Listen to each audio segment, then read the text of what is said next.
Yes. That's really good, y'all. Yes. Hey you all, Shelly Wellness here. Welcome to the Mindful Plate. Today I have something so special for you. We are making shakshuka. If you've never had shakshuka before, then you are in for a treat. This is a beautiful North African and Mediterranean gem of a breakfast. It is made with a rich, hearty tomato stew, and then typically it's made with eggs. So because this is a Mindful Plate, we are gonna make this plant-based, and I'm gonna show you how to substitute eggs with this beautiful, delicious ingredient. Let's get into it. Hey, I'm your host, Shelly Wellness. I'm on this journey to elevate our consciousness around food, and I invite you to join me. On this channel, I'll share recipes created with mindfulness, rooted in wellness. Welcome to the Mindful Plate. To start our shakshuka, we're going to start with onions. Now, I honestly believe that the base of any good sauce always starts with onions. So I'm going to slice a few onions, and I'm going to use red onions for this one, but you could use white, yellow. It's up to you what flavor profile you want, but I'm going to start with red. When you're cutting your onions, you want to consider what type of bite you want in the finished product. So if you like to have long bites and slivers of onions, then cut them like that. If you want them to be more small in the background, then make sure you cut them more fine. I'm gonna start with a nice medium to high heat, and I'm starting with palm oil. So just a quick word, I'm using palm oil, and I know for a lot of you all who are already hip to the game, you understand that there are some ways in which palm oil is manufactured that is dangerous to animals and habitats. And so you've been saying, don't use palm oil, don't use palm oil. But I want you to know that palm oil is a key culinary, historical ingredient for a lot of folks around the world, especially in West Africa. So I am not aborting palm oil from my menu. However, I'm gonna make sure that the palm oil I get is habitat friendly. And I use this brand because I know for a fact, they say it on the back, but I know for a fact that this palm oil is cruelty free and it does the job of flavor. While if you have any other oil that you want to use to start off with, feel free, but understand that whatever oil you use is going to affect the flavor. So you can use a neutral oil, but I want this to have that kind of rich, kind of like we're traveling in between North Africa and West Africa with this shakshuka, okay? So I am starting with a nice palm oil to begin with. How much oil do you need? Well, that's a great question. If you're someone who doesn't like it too oily, then just use enough to make sure that the ingredients are not going to stick to the bottom of your pan. But for me, the oil is also acting as a place for the ingredients not to stick, but also an ingredient in of itself because it adds flavor. So I'm starting with about 2 tablespoons of palm oil in my pan. And then to my oil, I'm going to add my onions. Now, if you've seen other videos of mine, you know that I love making sauces from scratch. But I know for some of you, that's not always practical. So today, I'm going to be using a mix of canned tomatoes as well as some fresh tomatoes because I still like that freshness. But if you only have canned tomatoes, feel free to start with that. But definitely start with the fresh onion.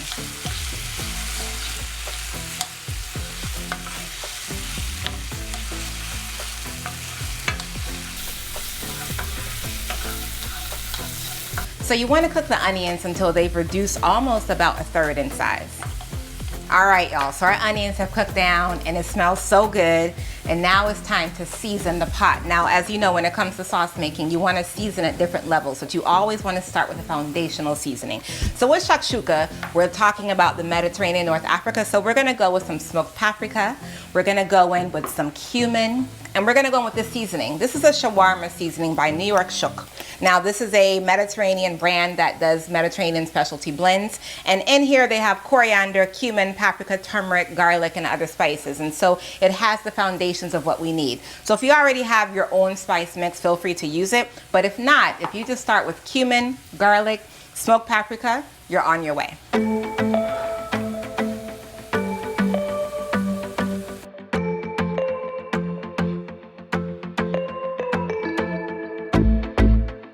Now you just want to mix this until it's fragrant.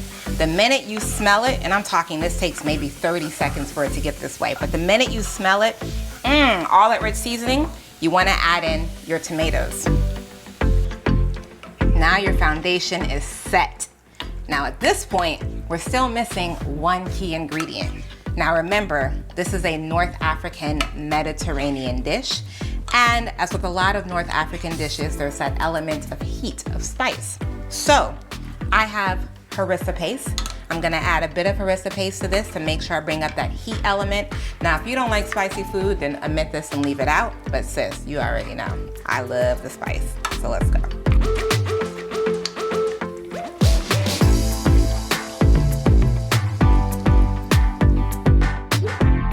Now at this point, your sauce is coming together. And if you like it more chunky, then I would leave it just like this. However, if you like it more saucy with a little bit of chunk, then I would recommend taking a portion of this, take it out, blend it up, and then pour it back in. And that's what I'm gonna do.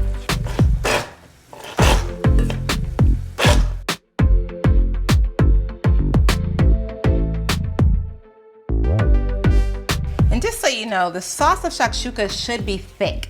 This is gonna come in more like a stew and less of a liquidy, runny sauce, okay? Because you want to be able to dip into this. So now essentially your sauce has come together, but we're not done yet.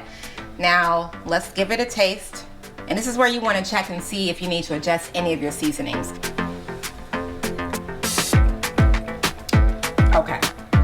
Ooh, we do not need any more heat.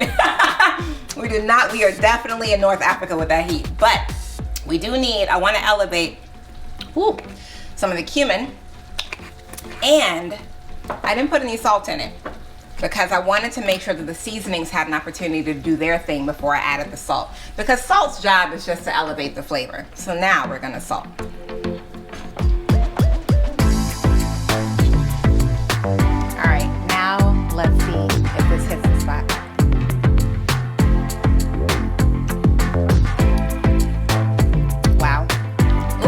Girl, yes! That is so cool! Wow. Y'all, the heat just hits right here. I love it. Well, like, I don't like heat that just dominates your mouth, but I like when you swallow it, it's like, oh yes, I'm here. It's just, right there. This is so good. All the flavors are coming together. So I've turned the heat down because I want this stew to start to simmer and just kind of everything meld and get to marry and know each other. We want all those flavors to come together harmoniously. And because I want some texture in my shakshuka, I'm going to add some chickpeas there so they can cook as well. And I'm also gonna add some kale because I want some fiber, I want some greens, and I'm gonna let that kale cook in here as well.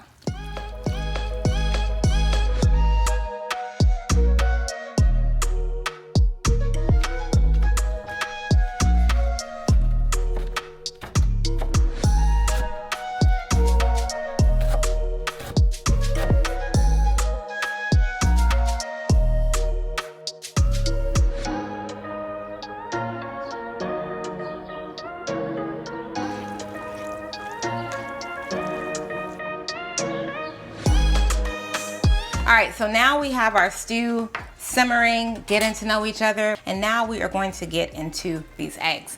For our special ingredient, we are using egusi. So egusi is crushed melon seeds. It's a popular ingredient that you'll find in Nigerian and Ghanaian food, and I'm going to use this because when you mix this in with a little bit of water, a little bit of turmeric for color, and a little bit of kala namak salt, also known as black salt, gives it that eggy flavor, and it's gonna give it that texture. Now, for those of you who are like, Shelly, what is an egusi? I don't even know where to get that. Listen, I understand you can get it at any store that sells international goods, especially if they sell a lot of West African ingredients. However, if you want to use an egg replacement such as Just Egg, feel free to use that, or chickpea flour, feel free to use that. But as for me, I like to keep my ingredients as whole and plant-based as possible. So even though Just Egg is a wonderful egg replacement, for me, I prefer to keep it whole foods. And also, I love to use a good ingredient from the continent of Africa whenever I can. All right, so now it's starting to smell like eggs. It's definitely yellow. So we have our color from that turmeric, and you want the texture to be enough where it clings onto the whisk, but also falls off. That's the texture you're looking for. I know a lot of you are gonna ask, what's the measurement? And because this is mindful cooking, I want you to move away from the idea of measurement so much, and I want you to focus on being present with the ingredient.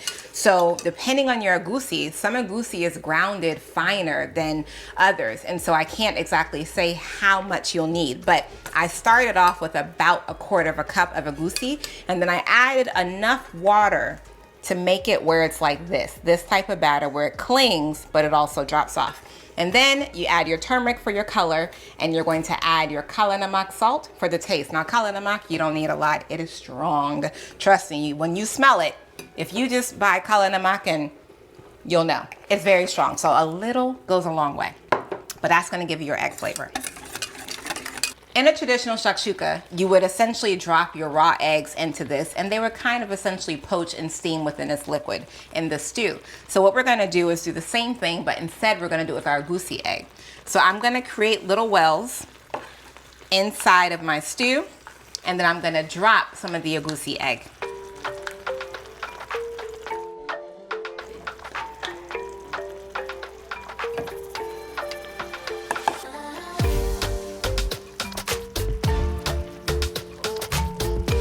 All right, y'all, so now our egusi egg is all in there, and we want this to kind of poach and cook up a bit, just like as if it were a real egg. You want this to cook all the way, because if you don't, it can upset your stomach, just like a real egg. So we're gonna let this set and cover it. Don't laugh, y'all, I could not find my lid, so we use what we have.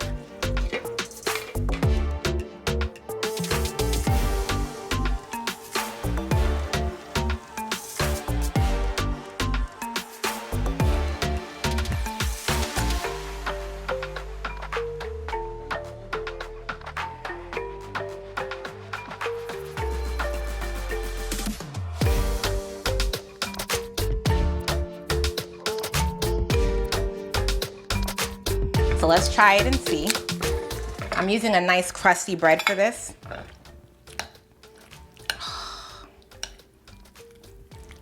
Let me get some sauce on there. Get a bit of our egg.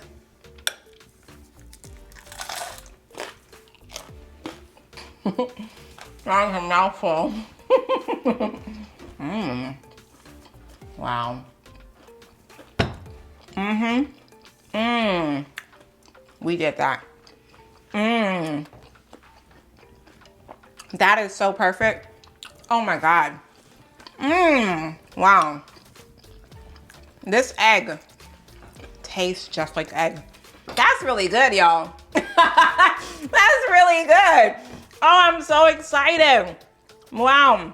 You know what it's like when you switch your diet and you go plant-based or vegan or whatever, and then you realize, oh man, I'm not gonna be able to eat certain foods again. Listen, with this recipe, you can eat whatever you want. So, all right, you guys, that's it. I'm gonna keep munching on this. But as always, if you want the recipe, make sure you click the link in the description, because that is my newsletter. I send it out every Tuesday, and I send all the recipes into the newsletter. And for those of you who are trying to find new ways to invigorate your body, bring your health back, and just enjoy the things you love to eat without all the foolishness, this is it. This is it. Tune in. I'll see you guys next time. Bye.